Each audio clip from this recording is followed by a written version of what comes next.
বন্ধুরা, আপনাদের দেখায় আমার সবথেকে প্রিয় গাছ বোগেনভিলিয়ার মধ্যে যে গাছ আমার ফার্স্ট লাভ বলতে পারেন সেটা হচ্ছে রেড সেপ্টেম্বর।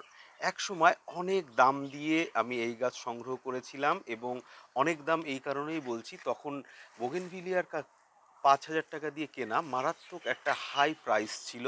আমি নিজেই এই গাছ ৫,০০০ টাকা দিয়ে কিনেছিলাম একটা সময়, এবং তার পরপরই আমার বোগেনভিলিয়া দেখে বহু বন্ধুরা বোগেনভিলিয়ার প্রেমে পড়ে যায়। তবে এই গাছটা আমার নিজের হাতে গ্রাফটিং করা একটা গ্রাফটেড প্ল্যান্ট। আমি প্রথমে যেটা কিনেছিলাম সেটা রুটেড, এবং সেই গাছটা আমি বাঁচাতে পারিনি। পরবর্তীতে আরও প্রচুর গাছ করেছি সেই গাছটা থেকে। তবে রেড সেপ্টেম্বরের সৌন্দর্য সত্যি অনবদ্য।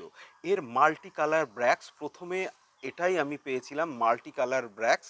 এর আগে মাল্টি কালার ব্র্যাক্স বলতে কেবলমাত্র চিত্রাকেই বুঝতাম। তবে অরেঞ্জ সেপ্টেম্বরও এর পরপর এসছে, তবে রেড সেপ্টেম্বর মারাত্মক সুন্দর। দেখুন গাছটা, এই গাছটা আমার নিজের হাতে গ্রাফটেড, সেলফ গ্রাফটেড প্ল্যান্ট, এবং বয়স মাত্র ১ বছর।